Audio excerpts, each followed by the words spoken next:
मैं इस वक्त वाराणसी में मौजूद हूँ और क्या माहौल चल रहा है, चुनावी माहौल। मेरी एक मुलाकात हो गई है इरफाना यास्मीन साहब से। मैं इनसे जानना चाहता हूँ कि क्या इस वक्त किचन के हालात हैं और कहाँ किस तरह महंगाई कम हुई है या ज़्यादा हुई है। मैं इस वक्त बात कर रहा हूँ इरफाना यास्मीन जी से। अस्सलाम वालेकुम। मैं इरफाना यास्मीन मदरसा खानम जान की इंचार्ज भी हूँ, साथ ही साथ एक ग्रेडी भी हूँ। जैसा कि आप सभी जान रहे हैं, इस समय चुनावी माहौल चल रहा है, तो मेन हमारी जो समस्या चल रही है वो किचन से जुड़ी हुई है। खासकर महंगाई से लेके आटा, दाल, चावल, तेल, सब चीज़ें महंगी हो रही है। लेकिन आप हमारी जो मौजूदा गवर्नमेंट है उसके द्वारा ये कहा जा रहा है कि हम 5 किलो राशन या फ्री में दे रहे हैं। आप बताइए, वो राशन 5 किलो जो फ्री में दे रहे हैं उससे हमारा घर चल जाएगा? किसी के घर में 2 बच्चे हैं, किसी के घर में 10 परिवार में संयुक्त परिवार है तो 10 से 15 लोग हैं, तो वो 5 किलो से हो जाएगा? महंगाई इस समय अपने चरम सीमा पर चल रही है। पहले हम तेल इस्तेमाल करते थे, कड़वा तेल 60 रुपये, अभी चल रहा है 240 रुपये। अगर आप 5 किलो का वोट कर रहे हैं तो ये महंगाई कहाँ? आमदनी तो इंसान की बढ़ी नहीं है, वो तो इतनी चल रहा है जैसे कि 2 साल का टाइम है। आप बताइए, कोरोना काल में सरकार के द्वारा हमें कौन सी ऐसी छूट दी गई है, ऐसी कौन सी रियायत दी गई है जिससे हम उनको सपोर्ट करें? कोरोना काल में स्कूल की फ़ीस तो माफ़ नहीं हुई है। मैंने अभी खुद अपनी बेटी की फ़ीस जमा की है साल में, उसे 5% की छूट दे रहे हैं। साल भर पढ़ाई नहीं हुई है, लेकिन हमें स्कूल की ट्यूशन फ़ीस है, लेकिन हर चीज़ इंक्लूडिंग है, वो देना पड़ रहा है। उसमें कोई रियायत हुई है? बच्चा बस से नहीं जा रहा, वैन से नहीं जा रहा, लेकिन उसकी फ़ीस हमें देनी ही पड़ी है। वो सीधे एक ऑप्शन देते हैं कि आप स्कूल से निकाल दीजिए उसको। तो इसमें सरकार के द्वारा कई लोगों ने इसमें विरोध भी किया था कि पढ़ाई नहीं हो रही है तो हम उसकी फ़ीस नहीं जमा करेंगे, लेकिन सरकार ने इसके खिलाफ कोई एक्शन नहीं लिया। क्योंकि प्राइवेट गवर्नमेंट, आप हर चीज़ प्राइवेटाइजेशन की बात कर रहे हो कि प्राइवेट कर रहे हो, या प्राइवेट स्कूल की आप फीस ही नहीं माफ़ करवा पा रहे हो, 2 साल में पढ़ाई नहीं हुई है उसमें, तो हम आपको क्यों सपोर्ट करेंगे? रही बात तेल की, अभी कई चुनावों में, इलेक्शन में बीजेपी गवर्नमेंट, हमारी मौजूदा गवर्नमेंट हारी है, इस वजह से तेल का दाम, पेट्रोल का धीरे धीरे कम हो गया। अभी रिसेंट में मैं 106-107 रुपये डलवाती थी, यानी पर डे बंदे का 100 रुपये का तेल जा रहा है। तो क्या आप 5 किलो राशन दे दोगे, उससे हमारा घर, परिवार, समाज सब चल जाएगा? बिल्कुल नहीं। इस समय अगर आप किसी भी व्यक्ति से पूछेंगे, पढ़े लिखे या अनपढ़ या बीपीएल के किसी बंदे से पूछेंगे, तो वो क्या बोलेंगे? हमें खाना मत दो, हमें शिक्षा और रोजगार दे दो, वो हमारी प्रायोरिटी है। अभी मैंने एक इंटरव्यू देखा था, शायद झारखंड का था, तो वो एक गरीब मजदूर था, वो यही बोल रहा था कि हमें राशन और फ्री का राशन, तेल नहीं चाहिए, हमें शिक्षा और रोजगार चाहिए। आप बताइए, आपका बच्चा है, आप तो एक तरह से उसके हाथ पर काट दे रहे हैं ना। आपका कहने का मतलब है घर में बैठो, शिक्षा और रोजगार, खाना, हमसे स्वास्थ्य और हॉस्पिटल ये मत मांगो, हम तुम्हें खाना दे रहे हैं, आपके लिए वही ज़रूरत की चीज़ है। आप एक तरह से उसको विकलांग कर दे रहे हैं ना, क्योंकि ना समाज पढ़ा लिखा होगा, ना वो आपसे सवाल करेगा। अगर हम पढ़े लिखे होंगे, औरतें पढ़ी लिखी होंगी या हमारे बच्चे पढ़े लिखे होंगे, तो आपसे सवाल बिल्कुल करेंगे। अगर आप हमको 5 किलो राशन दे रहे हैं तो क्या यही हमारी ज़रूरत है? शिक्षा नहीं है, रोजगार नहीं है, ज़रूरत की चीज़ें नहीं। अभी आप कोरोना काल में, हमने 2 साल में देखा अनगिनत मौतें हुई हैं। उस समय हम क्या और चीज़ों पर लड़ रहे थे क्या? शिक्षा पे हम उस समय हमारी प्रायोरिटी क्या थी? अस्पताल नहीं थे, हमारे पास ऑक्सीजन नहीं था। तो उन 2 सालों में कितनी मौतें हुई? आपके सरकार तो क्या बोलती है कि हमारे पास उसका कोई रिकॉर्ड ही नहीं है। सुप्रीम कोर्ट ने जब सवाल किया सरकार से, उन्होंने बोला हमारे पास रिकॉर्ड ही नहीं है। जब आपके पास चीज़ का रिकॉर्ड ही नहीं, कितनी मौतें हुई हैं यूपी में या इंडिया में, तो आप कैसे बात कर सकते हैं कि हम प्रगतिशील देश हैं? या हमने कोरोना काल में बहुत अच्छा काम किया? किस आधार पर वोट मांग रहे हो?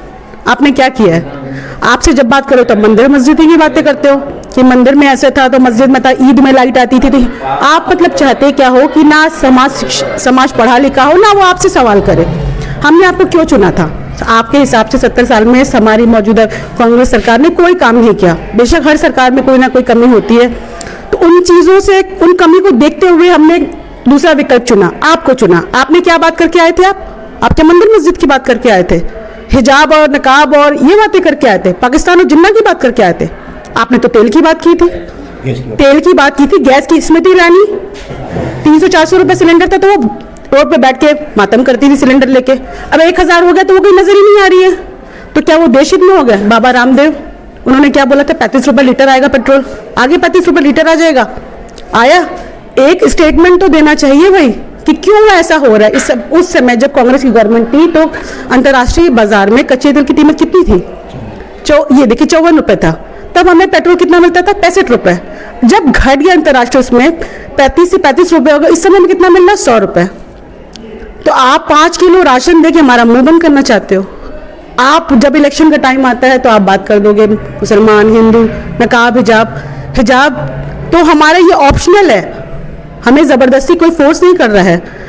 आप यहाँ कर्नाटक इस समय देख रहे हैं कि वहाँ हिजाब पे बवाल चल रहा है, तो वो लड़कियाँ स्कूल टाइम से यानी बचपन से ही वो चीज़ें पहनती थी। और आप उनका रिकॉर्ड देखेंगे या आप उनका CCTV में उनकी फुटेज देखेंगे, वो बंदियाँ आज से नहीं कई सालों से, कई तो हैं जो बचपन से क्लास 1 से पढ़ रही हैं और हिजाब में ही आती थी।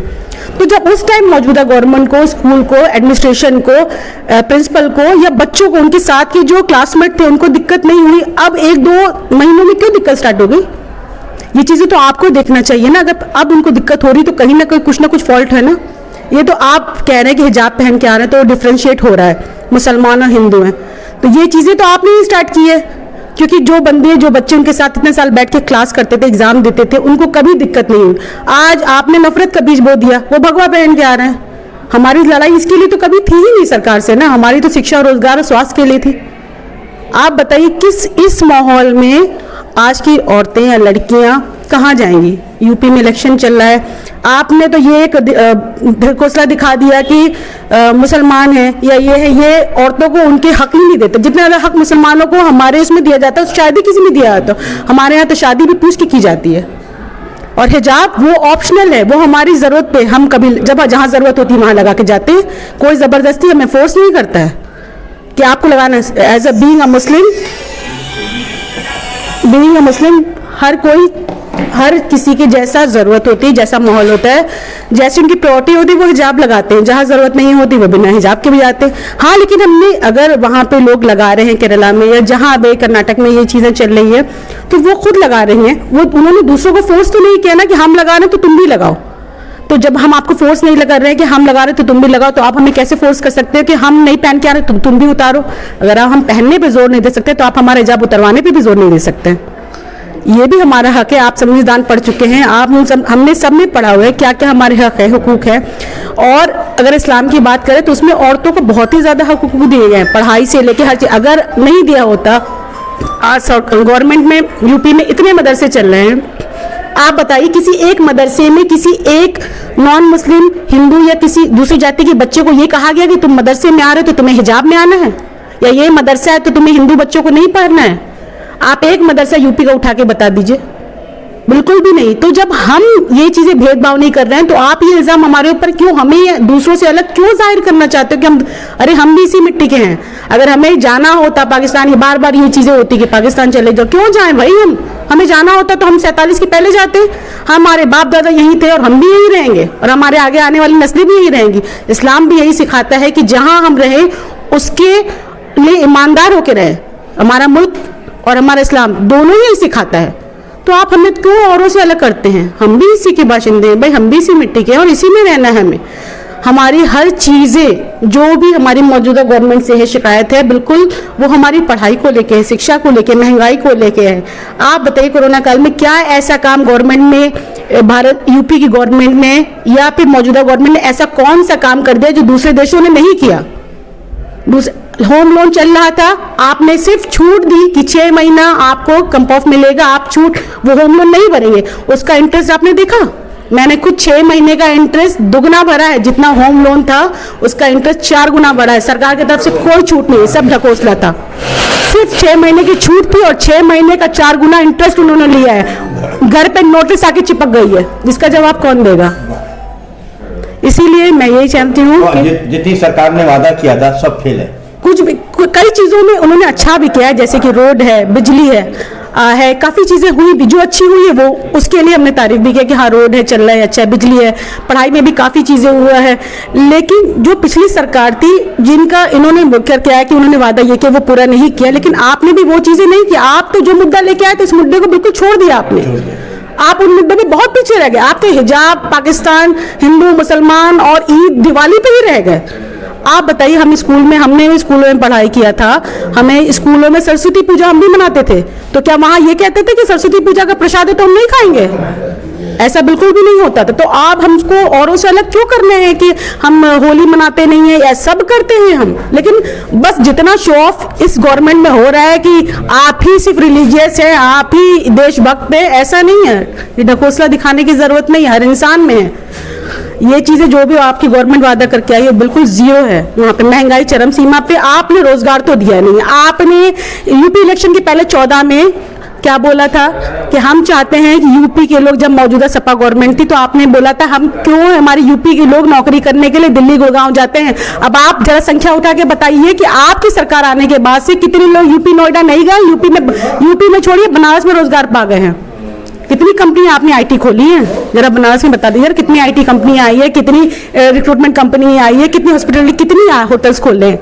आपके प्रधान सेवक ने, आपके जो मुख्य नेता, उन्होंने द्वारा ये कहा गया था कि हम नहीं चाहते हैं कि यूपी के लोग, पिछड़े लोग, ये लोग दिल्ली या गुड़गांव में जाकर नौकरी करें, और हम उनको ऐसे स्रोत देंगे कि यूपी के लोग यहीं पे नौकरी करेंगे। तो यूपी के लोग आपके हिसाब से तो 2014 के बाद से यूपी के लोग यूपी में ही नौकरी कर रहे होंगे, बनारस के लोग बनारस में कर रहे होंगे, कंपनियां लग गई होंगी। तो कहाँ हैं वो लोग? Thank you.